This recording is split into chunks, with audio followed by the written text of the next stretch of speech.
Chapter की शुरुआत में हम देखते हैं कि चू शियू एक बेहद खतरनाक इरादे के साथ एक सफेद बालों वाली अनजान लड़की पर हमला कर देता है। वो जोर से चिल्लाता है, मर जाओ। ये दोनों एक बहुत ही डार्क और डरावनी जगह पर लड़ रहे हैं, जहां आसमान और जमीन पूरी तरह से लाल और काले रंग से भरे हुए हैं। वो लड़की जल्दी से अपना डिफेंस बनाती है और चू शियू का हमला रोक लेती है।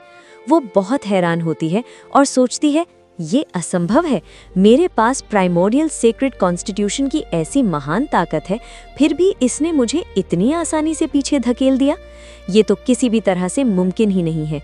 दोनों के बीच का टकराव बहुत भयानक हो जाता है। एक तरफ लड़की की चमकती हुई नीली ऊर्जा है और दूसरी तरफ चू शियू की काली और डार्क एनर्जी टकराती है, जिससे आसपास का पूरा माहौल हिल जाता है। चू शियू के चेहरे पर एक खतरनाक और पागलों वाली मुस्कान होती है। वो लड़की अचानक एक ग्लोइंग नीली एनर्जी से हमला करती है और चू शियू की गर्दन पकड़ लेती है। लेकिन चू शियू किसी से डरने वालों में से कहाँ था। उसका मानना था कि जान के बदले जान, या तो तुम बचाओगी या मैं ऐसे ही लड़ता हूँ। चू शियू बिना किसी वेपन के उसके खाली हाथ से उस लड़की की गला पकड़ लेता है। लड़की बुरी तरह घायल होती है और वही अपने घुटनों के बल गिर जाता है।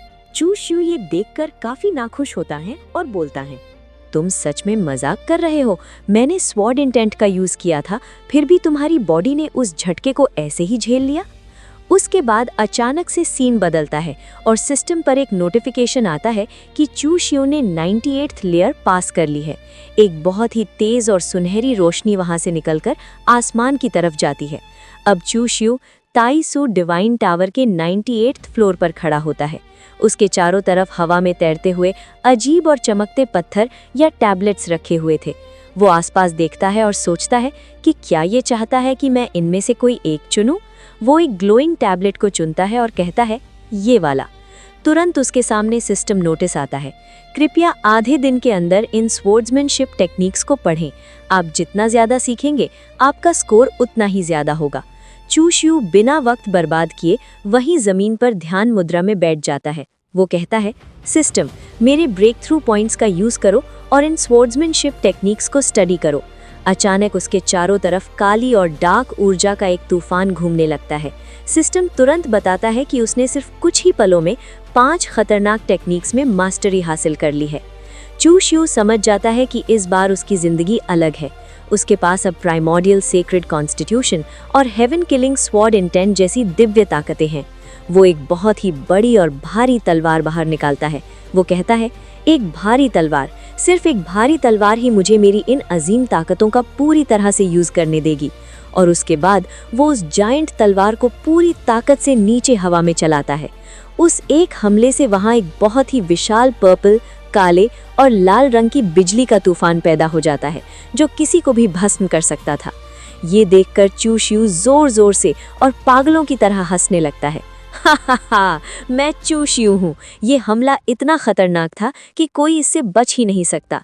मेरे 1000 ब्रेक थ्रू पॉइंट्स बिल्कुल सही जगह पर खर्च हुए हैं।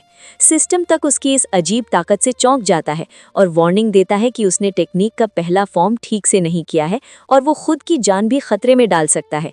पर चू शियू को इन सब की कोई परवाह नहीं थी। दूसरी तरफ टावर के बाहर बहुत से लोग जमा थे। वहां चू शियू की मुंह बोली बहन सिस्टर चू काफी परेशान लग रही थी।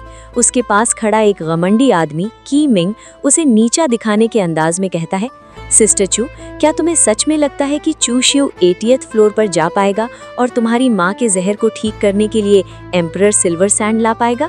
अगर तुम मेरी बात मानती तो मैं तुम्हें दवाई लाकर दे देता। लेकिन सिस्टर चू का चू शियू पर विश्वास बहुत मजबूत था।